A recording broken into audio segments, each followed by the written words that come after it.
What up YouTube, it's Misery's Company. I wasn't going to make a video about this, but a lot of you have asked me in my comments what my thoughts are or how to best prepare for this. And basically there is a massive ban wave coming to Diablo Immortal, and if you want to make sure that it's not going to impact you or your character, you're going to want to watch this video to the very end. Let's get straight to it. Now, with that being said, we don't know if this ban wave is truly coming to NA or North America. This is in the patch notes for the West, China, basically. But I'm going to go ahead and read this because like I said, I wasn't going to cover this content, but because I thought enough people have made you guys aware of it, but I was asked to give you my opinion, so here it is. So they are cracking down. So in their words are, in order to maintain the fairness and order of the Diablo Immortal mobile game, the Diablo Immortal mobile game prohibits and combats all abnormal trading behaviors, and such behaviors will be dealt with by deducting abnormal trading income. So basically they're saying that they're going to be, if you are using like Susan Express or whatever it is that you can see, like if you just stay in the world chat for long enough, you're going to see it pop up at least 2 or 3 times. Apparently it's a way of paying real money to get a cheaper amount of platinum at a different rate, but then basically what they do is they buy the gems from you. So it's a whole thing. I don't know, I've never done it, but I've seen other people cover videos on it. I would highly encourage you not to do it because this is literally what they're targeting at, but there are other things that are going to be impacted by this, so that's what I want to make sure you guys are aware of. So the definition of abnormal transactions: we will monitor the market transaction prices and evaluate the value of transactions items based on item rarity, item attributes, and historical transaction prices. Basically, if you are selling an item that should just not be priced as high as it really should be, but you're selling it for max price and getting people interested in it, that's fake. That's probably fake.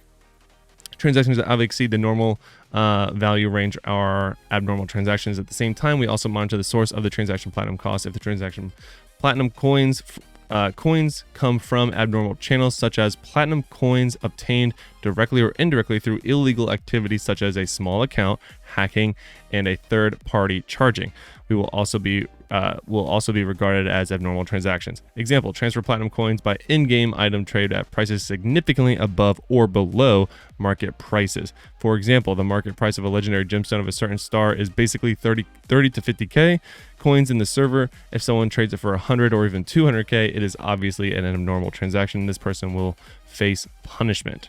So this is a really good example because my understanding is this is exactly what Susan Express does, is that you do a third-party charge, and then they buy your gems from you at an extremely high rate, or if not the highest rate. So scope of abnormal transaction processing, I'm not going to go through the rest of this, but basically you can see what they're doing here. So in order to stabilize the game economy and safeguard the interests of the vast majority of normal players, the specific reasons are as follows. So wait, this is why should we, this is saying why. We don't really care why, but they're basically warning you that they're going to crack down on this. Now, obviously this is tailored to the Susan Express crap where you can buy a third party, whatever.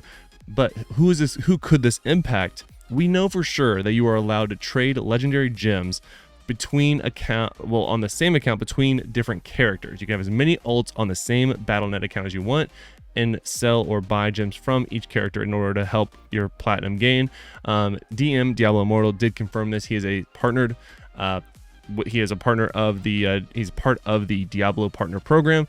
Thus, he has direct communication with Diablo Immortal's dev team in order to ask that question, and did get that response. He then asked a clarifying question, which was, can you do it from different Battle.net accounts, and never got a straight answer. So for those of you that do that, what I mean is they've now made it even easier by basically having the follow button where you can have 2 different accounts, play on your phone, your tablet, or your computer, follow your main, run around, collect gems from the dungeons or whatever, and you're basically AFK farming.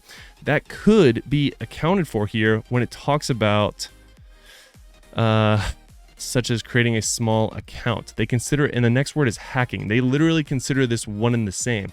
So if you were doing this, again, not with malicious intent, but thinking it was okay, similar to what was happening with what people are doing with the alternate accounts on the same Battle.net account, I would stop this immediately.